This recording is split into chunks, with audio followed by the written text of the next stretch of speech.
የአሁኑ ዘመን ሊቀ ጳጳሳት ሹመታቸው ልዩ የሚያደርገው የአሁኑን የኤጲስቆጶሳት ምርጫና ሲመት ልዩ የሚያደርገው በ2015 ዓመተ ምህረት ፖለቲካ በዘር ተጠልፈን ሲኖዶሱ የሚመራው በመንፈስ ቅዱስ አይደለም፣ በስልክ ነው። ሲኖዶሱ ራሱ በመንፈስ ቅዱስ አይደለም የሚመራው፣ በስልክ ነው።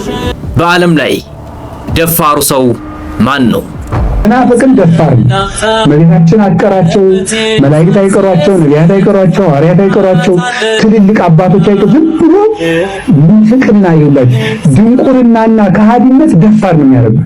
ሰይጣን የመጨረሻ የሚያስደስተው ነገር ቢኖር የሰይጣን የመጨረሻ የሚያስደስተው ኃጢአት ቢኖር ምን እንደሆነ ታውቃላችሁ? ነፍስ መግደል አይደለም።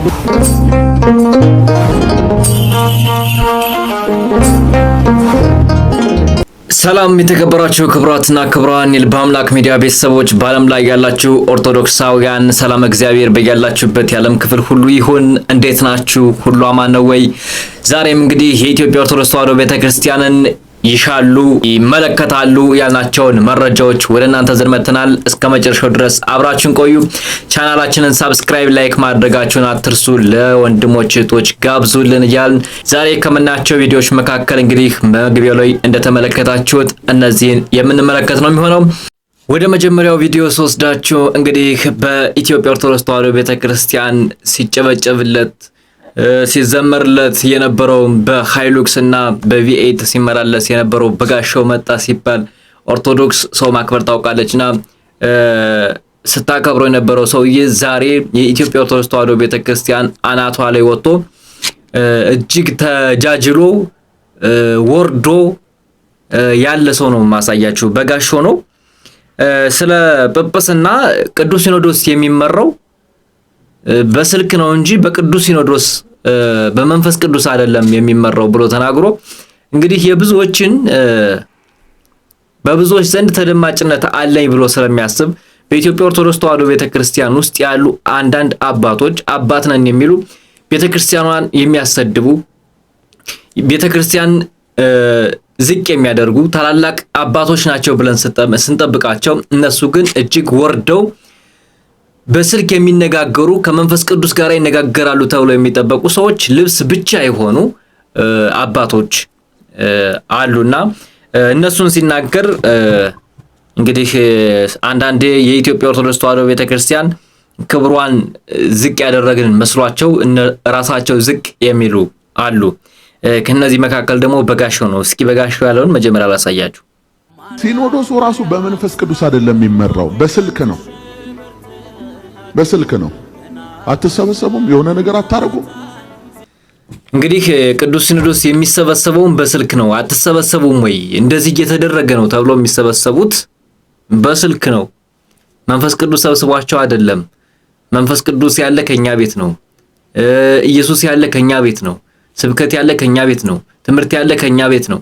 እምነት ያለ ከኛ ቤት ነው የሚሉ ከኦርቶዶክስ የወጡ መናፍቃን ናቸው። በየጎዳናው ኢየሱስ ያድናል እያለ ሲለፈልፍ የሚውለው እኛ ኢየሱስ ክርስቶስ አምላክ ነው ንጉስ ነው ብለን የምናመልከው እያለን እነሱ ኢየሱስ ንጉስ ነው ኢየሱስ አምላክ ነው እያሉ በየጎዳናው ቢለፈልፉም አምላክነቱን ዝቅ አድርገው አሁን ደግሞ ቅዱስ ሲኖዶስ የሚሰበሰበው ለዛ ነው። እንግዲህ አንዳንድ አባቶች ጳጳስ ነን የሚሉ ሰዎች በተለያዩ አዳራሽ ይገኛሉ፣ በየተለያዩ ሆቴል ይገኛሉ።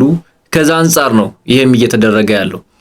አለቅላቂ አባቶች አሉ። በእውነት የኢትዮጵያ ኦርቶዶክስ ተዋሕዶ ቤተክርስቲያን አባቶችን የማይወክሉ ቤተክርስቲያኗን የማይወክሉ ልብስ ብቻ ይሆኑ፣ ቆብ ብቻ ይሆኑ፣ መጽሐፍ አንግቶ የማያዝ ብቻ ይሆኑ፣ መስቀሉን በእጃቸው ያዙ ብቻ ይሆኑ አባቶች ቤተክርስቲያንን የሚያሰድቡ አሉ። በእርግጥ ነው፣ እውነቱን ነው።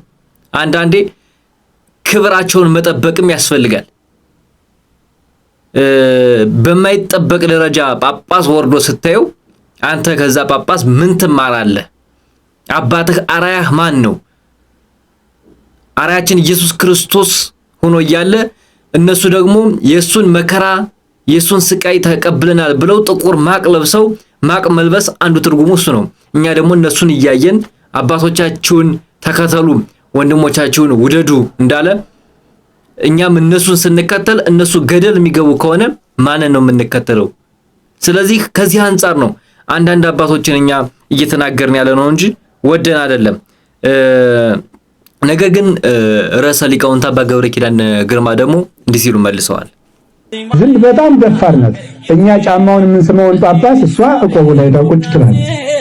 ዝንብ ደፋር፣ መናፍቅም ደፋር ነው። እመቤታችን አትቀራቸው፣ መላእክት አይቀሯቸው፣ ነቢያት አይቀሯቸው፣ ሐዋርያት አይቀሯቸው፣ ትልልቅ አባቶች አይቀሩ። ዝም ብሎ ምንፍቅና ይውላችሁ ድንቁርናና ከሃዲነት ደፋር ነው የሚያደርገው። በጣም በዓለም ትልቁ ደፋር ማን ነው? የማያውቅ ሰው። የማያውቅ ሰው ምን አለበት? አላዋቂነት ጀግና ያደርጋል። ደፋር እንደ ልብ ትናገራለህ። ሰው ያወቀ በሄደ ቁጥር ይሄንን ነገር ገና ካልተማርኩት ውስጥ ሊኖር ስለሚችል ባልናገረው ይሻላል እያለ ነው የሚሄደው። ፈሪ የሚማር ሰው ስለ ዕውቀት እየፈራ ነው የሚሄደው። የሚያውቅ ሰው ፈሪ ነው ስለ ዕውቀት ለመናገር ማለት እንዳገኝ የሚናገር ደንቆሮ ብቻ ነው፣ ያልተማረ ሰው ብቻ ነው። እና ሁሉን ነገር እናውቃለን። መጽሐፍ ቅዱስን ያውቁታል፣ ሁሉን ያውቁታል፣ ኢየሱስን ያውቁታል፣ ተገልጦላቸው ያውቃል፣ ሆቴል ውስጥ አግኝተውት ያውቃሉ። በቃ ደፋን እንዴ! ቅዱሳን ደግሞ ሲሆኑ ደግሞ መልአኩን እንኳን ተገለጠልኝ ማለት አንድ አባ መቃርስ እኮ አንድ መልአክ መጥቶ መቃርስ አንተ ለቅድስና በቅተሃል ብሎሃል እግዚአብሔር አለው። ምን እንዳለው ታውቃላችሁ? የለም ተሳስተ ነው፣ በሱ አለፍ በልና ሌሎች የበቁ መነኮሳት አሉ፣ እኔ መልአክ ለማየት አልበቃውም ነበር ያለው። እነዚህ ደግሞ ምንድን ነው? ኢየሱስ መጥቶ የታክሲ ከፍሎልኝ። ዝም ባለን ደፋር እኮ ነው። ኢየሱስ መጥቶ የሆቴል ከፍሎልኝ፣ እመቤታችን ተገልጣል። እንዲሁ እኮ እንደው በጣም አስቸጋሪ እኮ ነው ሰው እንዴት ደፋር እንደሚ። በዚህ ልክ ነው እንግዲህ መንፍቅና።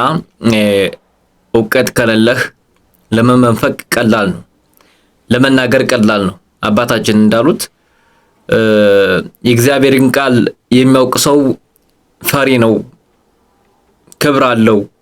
እኔ ልናገር አይልም፣ እኔ ያውቃለሁ አይልም። እነዚህ ነገሮች ሁሉ የሚያከብር ነው የሚሆነው። ግን ይህ በዚህ እንደቀጠለ የአሁኑ ዘመን ጵጵስና እየተደረገ ያለው ከድሮ ጵጵስና እጅግ በተለየ መልኩ ልዩ የሚያደርጋቸው ክስተቶች አሉ። የእስካሁኖች አባቶች ሲሾሙ የነበረው በመንፈስ ቅዱስ ነው። ያሁንም በመንፈስ ቅዱስ ቢሆንም የመንግስት እጅ ገብቶበታል። መንፈስ ቅዱስ ላይ በመንፈስ ቅዱስ መመራት ያለባት ቤተክርስቲያን በመንግስት ጵጵስና በመንግስት እጅ ስትሾም ቤተክርስቲያን ፍልስልሷ ወጣ ማለት ነው። ለአሁን በየቦታው ፓትርያርክ እንመሰርታለን የሚሉት የበቁት የመንግስት እጅ ሲገባበት ነው። ነገሩ ያለቀው ከዚህ ላይ ነው። በኦሮሚያ ክልል አንድ ጳጳስ፣ በኦሮሚያ ክልል አንድ ፓትርያርክ፣ በትግራይ ክልል አንድ ፓትርያርክ። ኢትዮጵያ ከስንት ልጦ ነው ፍርክስክስ ያደረጋት? በ2015 ዓመተ ምህረት ወርሃ ጥር ላይ የኢትዮጵያ ኦርቶዶክስ ተዋሕዶ ቤተክርስቲያን ፓትርያርክን መሾም አለባቸው ተብሎ በአብይ አህመድ የተሰበሰቡት ጳጳሳትና ፓትርያርኮች ዛሬ የኢትዮጵያ ኦርቶዶክስ ተዋሕዶ ቤተክርስቲያን ፍልስልሷ እንዲወጣ ችግሯ በየቦታው እንዲነዛ ያደረገው እነዚህ ናቸው። እስኪ ይሄንን ቪዲዮ መጀመሪያ ላሳያችሁ። የአሁኑን የኤጲስቆጶሳት ምርጫና ሲመት ልዩ የሚያደርገው በ2015 ዓመተ ምህረት በወርሃ ጥር መከሩን ወይም ምዕመናንን ምክንያት በማድረግ በቋንቋ፣ በፖለቲካ፣ በዘር ተጠልፈን ለተፈጠረው ችግር በቤተ ክርስቲያን ሕግና ቀኖና ብቻ ሳንወሰን ክቡር ጠቅላይ ሚኒስትሩ ዶክተር አብይ አህመድ በተገኙበት የተደረገውን ስምምነት ማዕከል አድርገን የተካሄደ ምርጫና ሲመት መሆኑ ነው። ከዚህም የተነሳ በሕገ ቤተ ክርስቲያንና በቀኖና ቤተ ክርስቲያን ያልተለመደና እንግዳ ነገር ወይም ደራሽ በመሆኑ ሊቃውንቱ፣ ካህናቱ፣ በአጠቃላይ የቤተ ክርስቲያን ልጆች ለምን እንዴት ብሎ ከመጠየቅም አልፎ ጽፈዋል፣ ተችተዋል፣ ቅዱስ ሲኖዶሱንም ተማጽነዋል። በዚህ ልክ ነው ብፁዕ አቡነ አብርሃም የኢትዮጵያ ኦርቶዶክስ ተዋሕዶ ቤተክርስቲያን ዋና ስራ አስኪያጅ የቅዱስ ሲኖዶስ አባልና የባህር ዳር እንዲሁም የሰሜን ጎጃም ሀገረ ስብከት ሊቀ ጳጳስ የሆኑት አባታችን በዛ ወር 2015 ዓመተ ምህረት ቅዱስ ሲኖዶስ እነዚህን ጳጳሳት ከየቦታው ሰባስበው በአብይ አህመድ በኩልሽ ስልጣን እንዲሰጣቸው ስልጣን ርክክብ እንዲያደርጉ ከተደረገ በኋላ የኢትዮጵያ ኦርቶዶክስ ተዋሕዶ ቤተክርስቲያን አማኞች በሀገረ ወለጋ እጅግ ከፍተኛ የሆነ ጉዳት እንደደረሰባቸው ሕይወታቸውን እንዳጡ ብዙ ኦርቶዶክሳውያን መስዋዕት እንደሆኑ ሰማዕት እንደሆኑ እሳቸው ደግሞ ራሳችን የቻለ በኦሮሚያ ክልል ፓትርያርክ መቋቋም አለበት ብለው ብፁዕ አቡነ ሩፋኤል አባ በርገር ማለት ነው በዚህ ልክ ተነሱ። የዛኔ በዚህ ልክ ተነስተው ደግሞ ቤተክርስቲያንን ማቅ ያለበሱ ከትንሽ ጊዜ በኋላ ደግሞ በትግራይ ሀገረ ትግራይ ተብሎ በአንጾኪያ ወበኢትዮጵያ የሚለውን እነሱ ምን ብለውታል? በአንጾኪያ ወበትግራይ ተብሎ ነው እንግዲህ ከዚህ ድረስ ነው ድርሰቱ ተደርሶ የተደረሰው ማለት ነው። በትግራይ ሌላ ፓትርያርክ፣ በኦሮሚያ አንድ ፓትርያርክ፣ አዲስ አበባ ላይ አንድ ፓትርያርክ፣ ኢትዮጵያ ከሶስት ተከፈለች ማለት ነው። ይሄ የተደረገው በማን ነው? በጠቅላይ ሚኒስተሩ በአብይ አህመድ በፕሮቴስታንት እምነት አማኙ በእነዚህ ተጠንስሶ የተሰራ ሴራ ነው። ሲጀመር የኢትዮጵያ ኦርቶዶክስ ተዋሕዶ ቤተክርስቲያን ከፕሮቴስታንቱ ዓለም ምን አቀላቀላት? አብይ አህመድ ነው ተደውሎለትና ጳጳሳትን ልንሾም ነው ተብሎ የተደወለለት አብይ አህመድ ነው። ኢትዮጵያ አሁን ቀደም ጳጳሳትን ስትሾም የነበረ ከግብጽ ሀገር እያስመጣች ነበረ። ጵጵስና ስታሾም የነበረ አሁን በራሳችን ይሁን ተብሎ ከትንሽ ጊዜ ወዲህ ኢትዮጵያ ራሷን ስትችል ደግሞ ምን ተደረገ? ሙስሊም ነበር፣ አሁን ደግሞ ጴንጤ ነው። አሁን ደግሞ እምነት የለውም፣ ኢሉሚናቲ ነው፣ እምነት የለውም። ገብቷል። ቅዱስ ሲኖዶስ ውስጥ ገብቶ ቤተክርስቲያንን ፍርክስክስ አድርጓት ዛሬ ለዚህ አብቅቷታል። ብፁዕ አቡነ አብርሃም እዚህ ውጭ ምን ብለው ይናገሩ? ህዝብ አልቅሷል፣ አዝኗል፣ ምን እናድርጋሉ? ከዚህ ውጭ አባታችን ምን ብለው ይናገራሉ? አንዳንዶች ብፁዕ አቡነ አብርሃምን ይሳደባሉ። አንድ ሰው ተናገረ፣ እዚህ ውጭ ምን ብለው ይናገሩ? መደገፍ፣ አብሮ መሆን፣ ከጎን መቆም የኛ ፈንታ ነው፣ የእናንተ ፈንታ ነው። ተናገሩ እኮ ህዝብ አልቅሷል። አዲስ እንግዳ ነገር ነው። መንግስት በሃይማኖት ጣልቃ አይገባም። ይህ የመጀመሪያ ጊዜ ነው። በመንግስት ተገድጄ ነው የተሾምኩት። በመንግስት ተገድደን ጵጵስናን የሾም ተገደን ነው። ተናገሩ እኮ እዚህ ውጭ ምን ይሆን? ይሄ የመጨረሻ እኮ ንግግር ነው። መስዋዕት ሆኖ ነው በቃ ይሄንን ያደረጉት።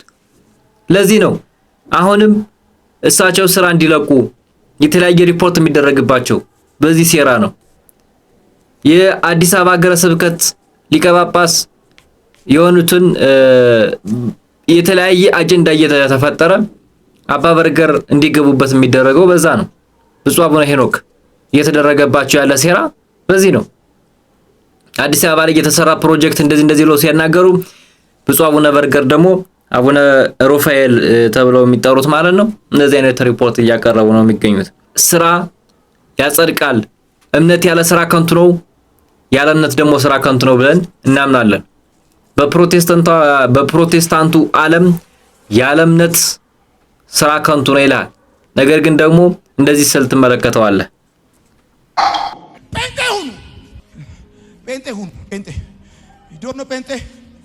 ጴንጤ ሁኑ። ኢየሱስ ጌታ። ጴንጤ ሁኑ። እኔ መክራችኋለሁ፣ ጴንጤ ሁኑ። ለዚህ ነው በየቦታው ጴንጤ እንደሆንኩኝ ስናገር ግን ጴንጤ ምንድን ነው? መቼም ጴንጤ ሃይማኖት ነው አትሉንም። ሃይማኖት አያድንም አይደለም የምትሉት። እኛንም ደግሞ ሃይማኖተኞች አይደለም የምትሉን። ጴንጤነት ምንድን ነው? ጴንጤ መሆን በራሱ ትርጉሙ ምንድን ነው? ይሄ መጀመሪያ መልስ ያስፈልገዋል ማለት። ደግሞ ለመሆን ካሰብን የትኛውን ጴንጤ ነው የምንሆነው? ጥምቀት ያድናል አያድንም የሚለውን ነው? የጌታ እራት የሚቀበለውን የማይቀበለውን ነው? የነቢያትን ህብረት የሚቃወመው ነው? ነቢያቶችን የሚቀበሉትን ነው? ሴት አገልጋዮችን የሚቃወሙትን ነው? ገስታውስ የተከራዩ የሚጸልዩትን ጴንጤዎች ነው የምንሆነው? ወይስ ደግሞ ሶፍት እያበሉ አክታ እየተፉ ጫማ እያስላሱ ጴንጤ የሚያደርጉት ጋር ነው የምንሆነው? እናንተ ራሳችሁ 99,000 ጴንጤ ናችሁ። የትኛው ብረት ላይ ነው የምንቆመው? ስንት ጴንጤ ነው ያለው? ለማበድ፣ ለመጨፈር፣ ዘይት ለመግዛት፣ ቲሸርት ገዝቶ ለመጃጀር ጴንጤ አንሆን። እኛን የጠራን የታመነ ነው። ጻድቅና እውነተኛ ጌታ የሆነው ኢየሱስ ክርስቶስ ነው የጠራን። ከዚህ ጥሪ ውጪ ሌላ ጥሪ አናስተናግድም። መጽሐፍ እንዲህ ይላል፣ በመንገድ ላይ ቆሙ፣ ተመልከቱ፣ የቀደመችውን መንገድ ጠይቁ፣ መልካሚቷን መንገድ ወዴት እንደሆነች እወቁ፣ በእርሷም ላይ ሂዱ፣ ለነፍሳችሁ እረፍት ታገኛላችሁ። ትንቢተ ኤርምያስ ምዕራፍ 6 ቁጥር 16 ላይ ይሄንን ድንቅና ልዩ የሆነ የነቢያትን ህብረት የሐዋርያትን አንድነት ጥለን ወዴት ነው የምንሄደው? ከቅዱሳን ህብረት ወዴት ነው ገንጥላችሁ የምትጠሩን? ይህ እኛ ያለንበት ህብረት እነ ቅዱስ ጳውሎስ የተጋደሉላት ሃይማኖት፣ እነ ዲያቆን እስጢፋኖስ በድንጋይ የተወገሩላትን ሃይማኖት፣ ሰማዕታት በደማቸው ያጸኗትን እችን ቅድስት እምነት ትተን ወዴት ነው የምንሄደው? ለዚህ ነው ሐዋርያው ቅዱስ ጳውሎስ በወንጌል ለወለደው ለልጁ ለጢሞቴዎስ ሁለተኛ ጢሞቴዎስ ምዕራፍ 4 ቁጥር 7 ላይ እንዲህ አለው፣ መልካሙን ገድል ተጋድያለሁ፣ ሩጫዬንም ጨርሻለሁ፣ ሃይማኖቴንም ጠብቄያለሁ፣ ወደፊት የጽድቅ አክሊል ተዘጋጅቶልኛል። መልካሙን ገድል እየተጋደልን ሃይማኖታችንን ጠብቀን የጌታን አማናዊ ሥጋ እየበላን የጌታችንን አማናዊ ደም እየጠጣን እየተጋደልን የምንጠብቀው የቅዱስ ጳውሎስ ሃይማኖት ነው ያለን። ይሄን ሃይማኖት እንጠብቀዋለን። ቅዱሳን ወደ ጻድቃን ወደ ሰማዕታት ህብረት ስለምንነጠቅ ይሄን ስፍራ ለቀን አንሄድም። እኛ በሃይማኖታችን በቤተ ክርስቲያናችን ሆነን የሚመጣውን ጌታ እንጠብቃለን እንጂ ወደ ጴንጤ አንመጣም። በሌላ በኩል ደግሞ በቲክቶክ መንደር የሚታወቀው አኬ ስለ ፕሮቴስታንቱ መጽሐፍ ቅዱስን እናመልካለን፣ መጽሐፍ ቅዱስን እንከተላለን ይላሉ፣ ነገር ግን ደግሞ መጽሐፍ ቅዱስን አይከተሉም ሲል ያወጣው ሚስጥር አለ። ሰው ጴንጤ የሚሆነው መጽሐፍ ቅዱስን የማይቀበል ከሆነ ብቻና ብቻ ነው። እኔን በግልጽ ነው የምናገረው። ሰው ጴንጤ የሚሆነው መጽሐፍ ቅዱስን አልቀበልም ካለ፣ ለማጥናት ከሞከረ የሆነ ሰዓት ላይ ጴንጤውን ይቀጥላሉ ካለ በቃ መጽሐፍ ቅዱስን አልቀበልም ብሎ ቆርጦ ተነስቷል ማለት ነው። አይ ነው መጽሐፍ ቅዱስን እቀበላለሁ ጴንጤ መሆን ይችላል አያገደኝም የሚል ካለ ይኸው አሁን እድል መስጠት ልጀምር። እሺ ፕሮቴስታንት ጴንጤዎች ስፔሻሊ አሁን ጴንጤ ነው ለዛሬ ከጴንጤዎች ውስጥ የቴዎሎጂ መምህራን ካላችሁ፣ የጴንጤ ቴዎሎጂ የሥነ መለኮት መምህራን ካላችሁ፣ ደቀ መዛሙርትም ካላችሁ ችግር የለም፣ ወንጌላውያን ካላችሁ ወንጌላዊ እገሌ እንደምትባሉት ማለት ነው፣ አፖስቶሎች ካላችሁ፣ ሐዋርያቶች ሐዋርያ እገሌ ሐዋርያ እገሌ ምናምን እየተባላችሁ የምትጠሩ፣ ነቢያት ካላችሁ፣ ፓስተርም ካላችሁ፣ ኖርማል ወንድሞቶችም ካላችሁ አይ ጴንጤ መጽሐፍ ቅዱስን አይክድም በተለይ ጥምቀት ላይ የሚል ካለ ድኛለሁ ያው የሚል ሰው ራሱ ካለ ፕሊስ መጥቶ ይሞግተኛል። እዚህ ልክ ነው እንግዲህ እምነታቸውን በትክክል የማያምኑ መጽሐፍ ቅዱስን የማይቀበሉ መሆናቸው የታወቀ ነው።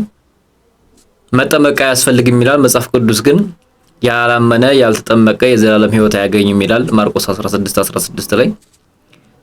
ያለ እምነት ስራ ከንቱ ነው ይላል ሐዋርያው እንደተናገረው። እነሱ ግን ይህን አይቀበሉትም። ስጋዬን የበላ ደሜን የጠጣ የዘላለም ሕይወት ያገኛል የሚለውን የሱን ስጋ መብላትና መጠጣት አያስፈልገውም ይላሉ። ጾሙ ጸልዩ የሚለውን ኢየሱስ ክርስቶስ ጸልዮልናል አያስፈልግም ይላሉ። ይህን ሁሉ የማይቀበሉት ጴንጤ የፕሮቴስታንቱ ዓለም የሚሆኑትን አጥተዋል። አንዳንዱም መሸቀያ የቢዝነስ መንደር አድርጎታል። ልጸልይልሽ ክፈል ይላል፣ ልጸልይልህ ክፈል ይላል፣ ልታይምብልህ ክፈል ይላል። ይሄ በተደራጀበት መንደር የኢትዮጵያ ኦርቶዶክስ ተዋሕዶ ቤተክርስቲያን ጋር ኮምፔር መሆን ትንሽ ያስቸግራቸዋል ማለት ነው። ይህ ደግሞ ቤተክርስቲያን የተቋቋመችው ለዘላለም መንግስተ ሰማያት ለመውረስ እንጂ በምድር ታዋቂ ወይም ሀብታም ለመሆን ባለጸጋ ለመሆን አይደለምና በዚህ እንለያያለን። ሰማይና ምድር ያህል ነው ልዩነታችን። ሰማይና ምድርን ያቆመው ኢየሱስ ክርስቶስ ከፍ ከፍ ያደረጋትን ቤተክርስቲያን እናንተ ዝቅ ዝቅ ብታደርጓት የትም አትሄድም፣ አሁንም ተዋህዶ ወደፊት ትለመልማለች እያላችሁ ኮሜንት ላይ አስቀምጡ። በመጨረሻም አንድ አባታችን እንግዲህ የቤተክርስቲያን ሊቃውንት አባታችን ድንቅ ትምህርት ያስተምሩናልና እሷን ልጋብዛችሁ። የሰይጣን የመጨረሻ የሚያስደስተው ኃጢአት ቢኖር ምን እንደሆነ ታውቃላችሁ? ነፍስ መግደል አይደለም፣ ዝሙት መፈጸም አይደለም፣ ማጭበርበር አይደለም። ሰይጣን የሚደሰትበት ትልቁ ኃጢአት ተስፋ መቁረጥ ነው። ምክንያቱም አንድ ሰው ነፍስ ገድሎ ንስሐ ሊገባ ይችላል። ስለዚህ ሰይጣን ምንም አይነት ደስታ የለውም በዚህ። ነፍስ ቢያስገድልም እንኳ ዝሙት ቢያስፈጽምም እንኳ ምንም ቢሆን ሰይጣን ደስተኛ አይደለም። ምክንያቱም ንስሐ ገብቶ ያመልጠኛል ብሎ ያስባል። ታዲያ መቼ ነው የሚደሰተው ካላችሁ ሰውየው ተስፋ ሲቆርጥ ነው። ከዚህ በኋላ አልድንም ብሎ ሲደመድም ተስፋ ሲቆርጥ ራሱን ሊያጠፋ ይችላል። ተስፋ ሲቆርጥ ንስሐ ሳይገባ በዛው ጨለጥ ብሎ ሊቀር ይችላል። ስለዚህ በዚህ ሰዓት ሰይጣን ደስተኛ ይሆናል ማለት ነው። ሰይጣንን የሚያስደስት ኃጢአት ተስፋ መቁረጥ ብቻ ነው። ስለዚህ ነው ስለ ተስፋ መቁረጥ የለበትም አንድ ክርስቲያን። ኃጢአት ይስራ፣ ሰርቷል፣ እሺ ጥሩ። ስጋዊ ባህሪው ደካማ እንደመሆኑ መጠን በደካማ ባህሪው ቢሰራ ነገር ግን መንፈሳዊ ባህሪውን አበርትቶ እንደገና መነሳት አለበት። ክርስቶስ በወንጌል ምን አለ? ስብአ ይወድቅ ጻድቅ ወስብአ ይትነሳ። ጻድቅ ሰው 7 ጊዜ ይወድቃል፣ 7 ጊዜ ይነሳል። ይህ ማለት በጣም ፍጹም ቁጥር ነው። 7 ማለት 1 2 7 ማለት አይደለም። ከ7 በላይም ቢያጠፋ ይመለሳል ማለት ነው። አው እንግዲህ እኛ በዚህ ምድር የምንመላለሰው ያለብንን ኃጢአት የሰራነውን ክፉ ስራ ተናዘን መንግስቱን ለመውረስ 72 ነፍስ የበላውን በላይ አሰብን የማረች ቅድስተ ቅዱሳን ድንግል ማርያም ከልጇ ያስማረችው ወላዲተ አምላክ በንጹህ ውሃ የሰው ልጅ ነፍስ ወደ መንግስተ ሰማያት እንድትገባ የምታደርግ ቅድስተ ቅዱሳን ድንግል ማርያም በሷ አማላጅነት በጻድቃን በሰማዕታት አማላጅነት ሰራይዳይነት